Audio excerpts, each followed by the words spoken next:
I believe that I am stranded on an alien planet. Played, of course, by actor Jonathan Digby. Went on to some minor roles after this.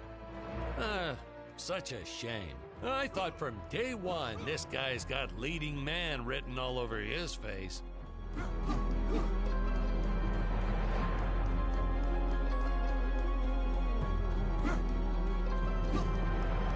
I've often asked why Dick breaks these boxes. He actually ad-libbed it. I told Jonathan, always keep things exciting.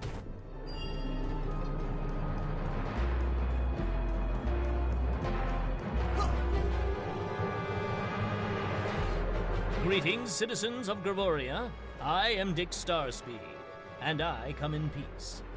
Probably shouldn't have had Dick draw his weapon when he was talking about peas. Well, maybe one day we'll go back and CG it into a sandwich or something instead.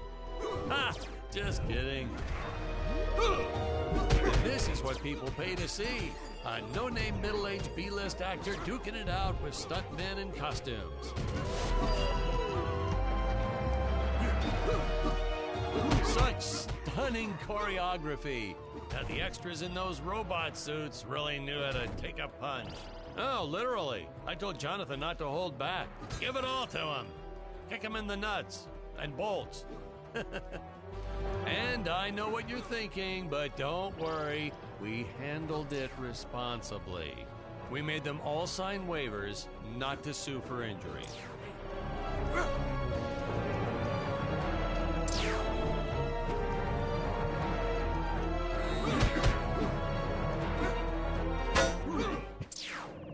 Holy smokes!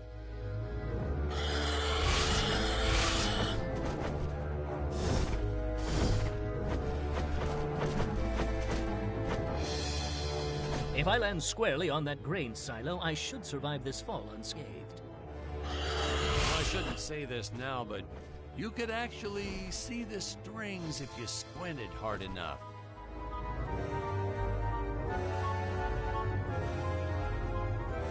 A screenwriting trick from back in the old days. You put a grain silo or some haystacks down and it solves all your gravity-related problems.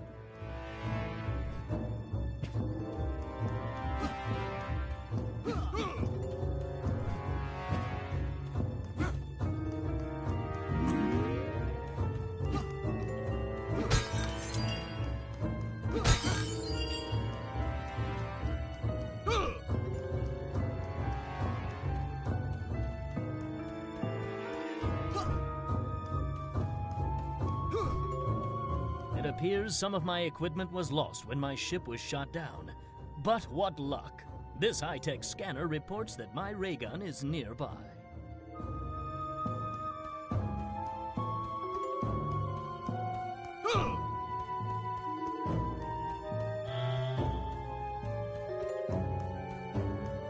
I have this inflated through. Oh, the dinosaurs! You just don't see quality stop motion like this anymore, do you? Someone actually sat there and moved them, frame by frame. Today, it'd be done with computers, but where's the artistry in that?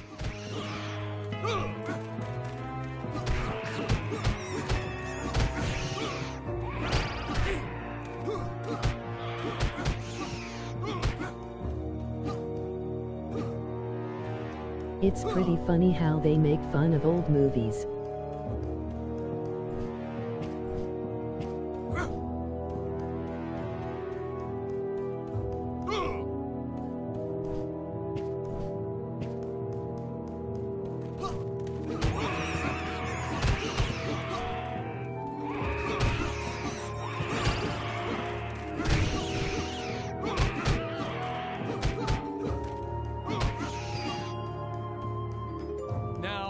If the trees here look a little plastic, well, it's because they are. I took them from the set of my last film, Vampire Island 2.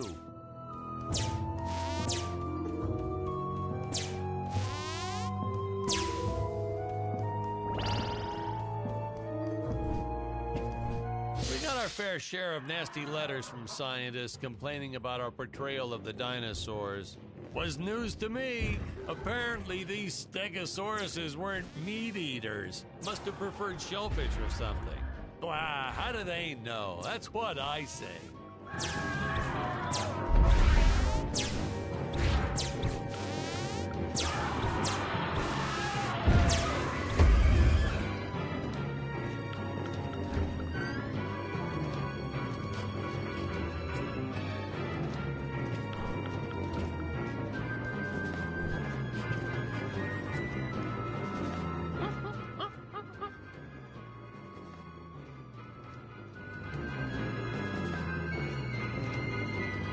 As usual, the local population is defenseless. That's where our hero steps in and saves the day.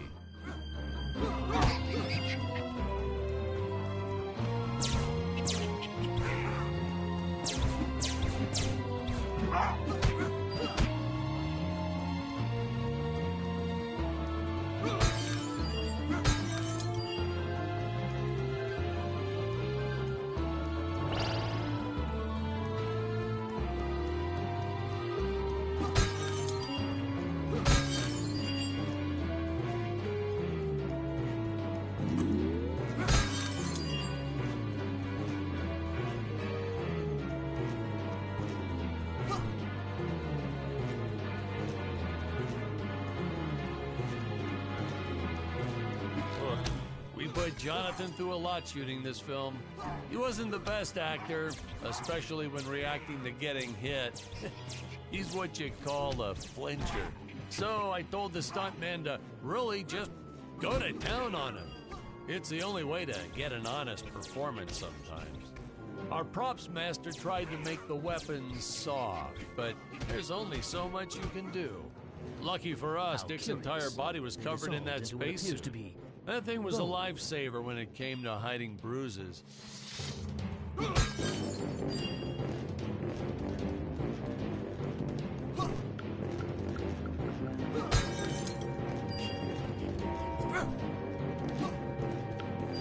You'll notice the gold disappears when Dick touches it. We had a deleted scene that explained he's actually teleporting it back to his ship. It's funny, no one ever questioned how Dick was able to walk around with an infinite amount of gold on him.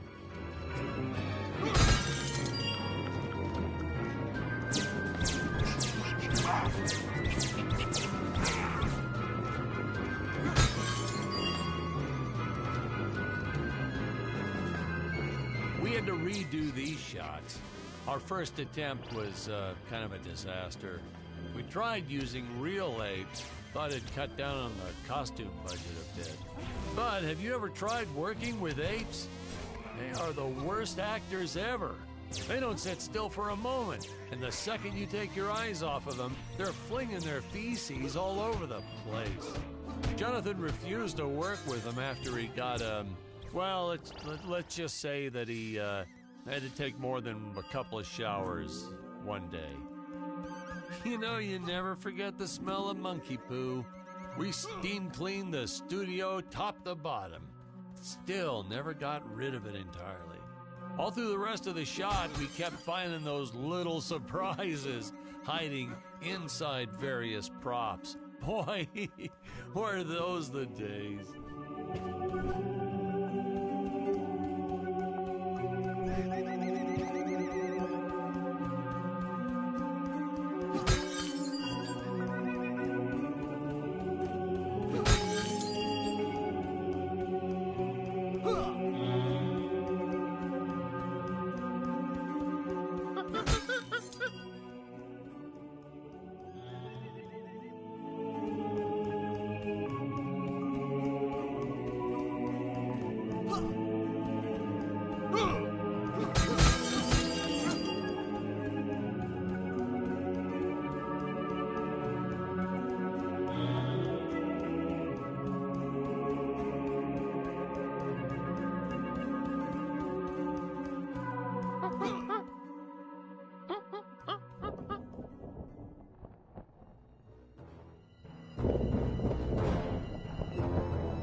Some really top-notch stop-motion effects, huh? Unfortunately, we skimped on the Dick Starspeed puppet a little. The Earthman is not for you to eat, fiend! Oh, this was groundbreaking. We had the woman rescuing the man for once. We were really ahead of our time with this scene, but well, then again, I've always been rather progressive. The studio exec didn't seem to get why it was such a big deal, though. Sorry, we don't see this as anything unusual. Ha! Of course! It's unusual. A woman would never save the man. It just doesn't happen. Not in the movies, not in real life. I don't know why we didn't get more recognition for this scene. I guess I was just a little too ahead of my time.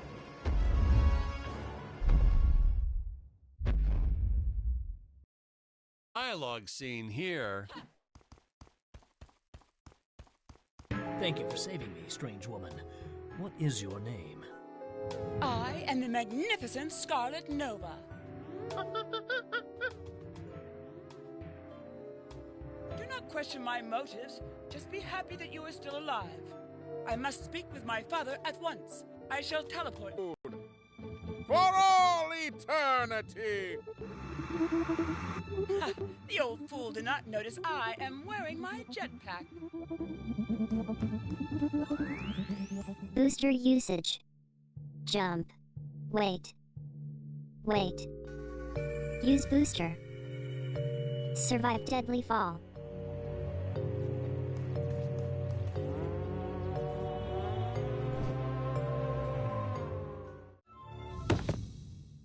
Hey, now what's going on?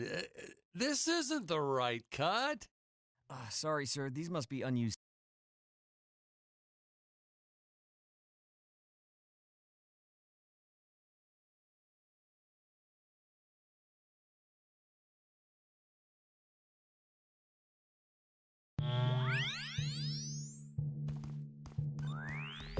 Booster use. Jump. Wait. Wait. Use booster. Survive deadly fall.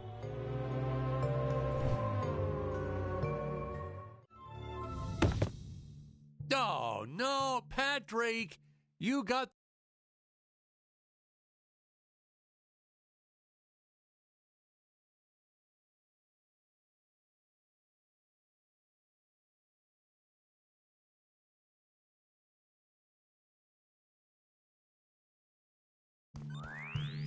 Booster usage. Jump. Wait. Wait. Use booster. Survive deadly fall.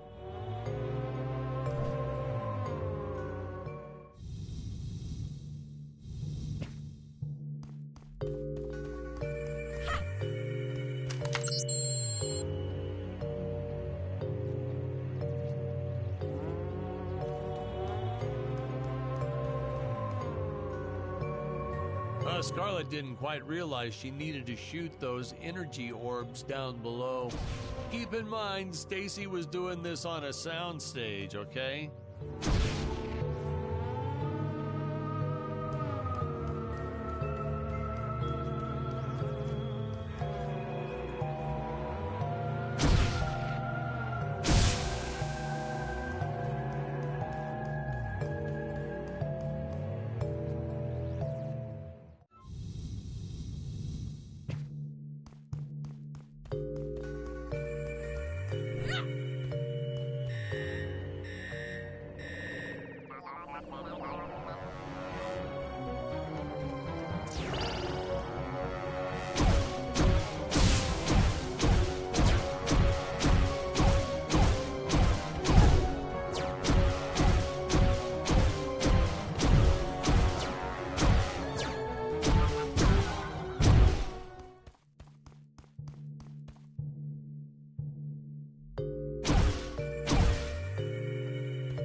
the energy imps. Such a neat effect. We had to paint each movement frame by frame and superimpose it into live footage. We were pulling all-nighters for weeks. Well, when I said we, I meant the artists. I'm pretty much useless if I don't get a solid 10 hours a night. But they were at it forever. They had to redo it all because I accidentally told them red instead of blue the first time. Artists.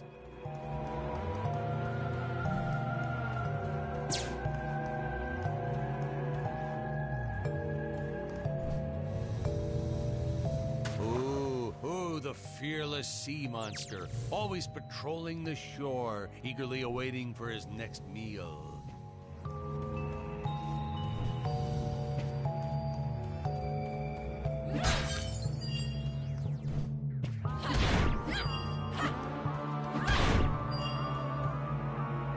Curses! My father revoked my access to the teleport terminals. I shall only be able to utilize the ones I activate manually.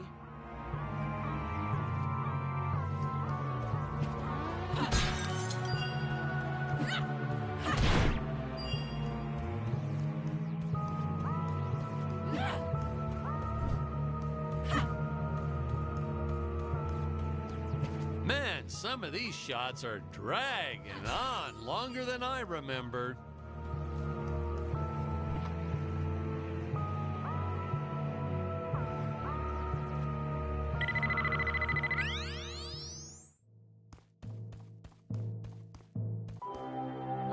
I knew you would return.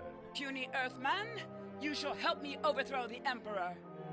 Why would you turn against your own father? How do I know I can trust you? Oh, this scene. This is practically Shakespeare in outer space. Just as the entire planet does. And, huh? Patrick, what's wrong with the video?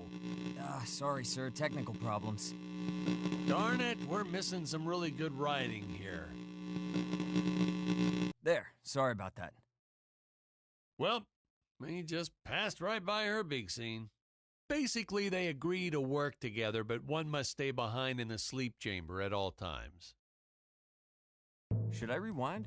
Never mind. I'll continue from here.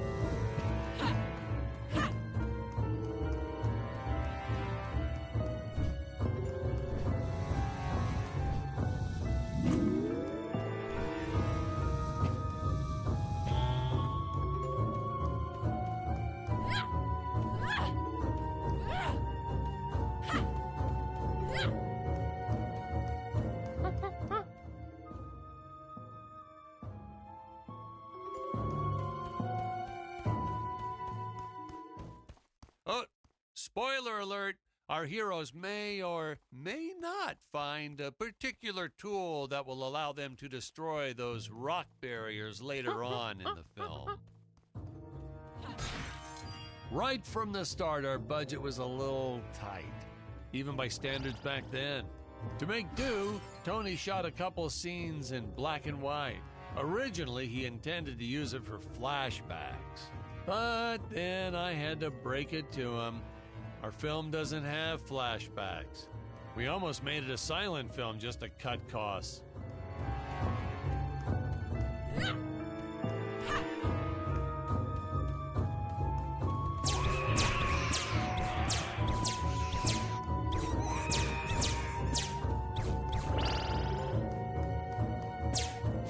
I felt it was an absolute necessity we have a T-Rex in this film, but we got this Serato thing instead. Of course, I went through the whole production thinking it was a T-Rex because, really, who can tell the difference anyway?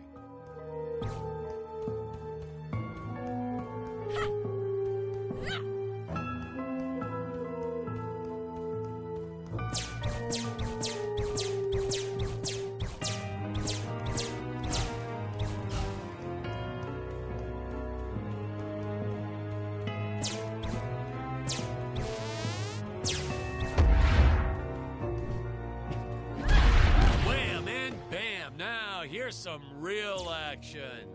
Nothing like an adrenaline boost to get our hero to really start wailing on those monsters. We were unsure how to represent a surge of adrenaline at first, but I think we nailed it. Yep, definitely nailed it.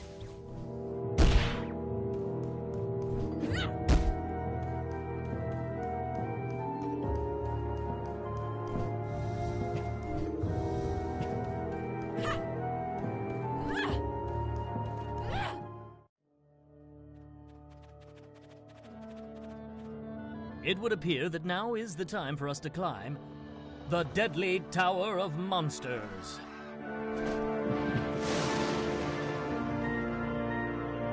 Good screenwriting 101. Always announce the title within the film itself. How else are you going to let the audience know your heroes really mean business?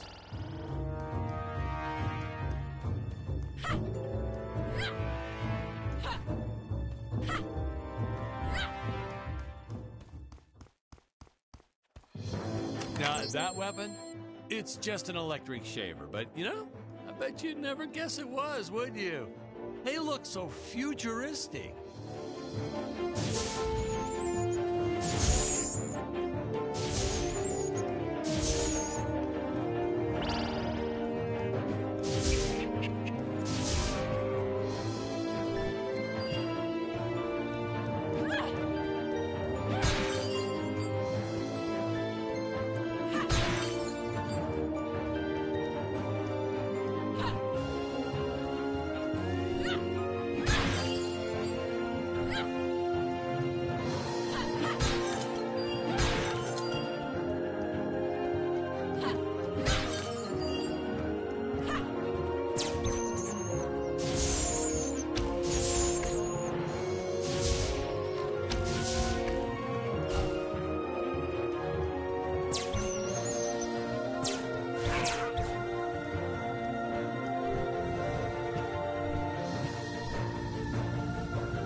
I could have made use of that one at some of our meetings with the studio.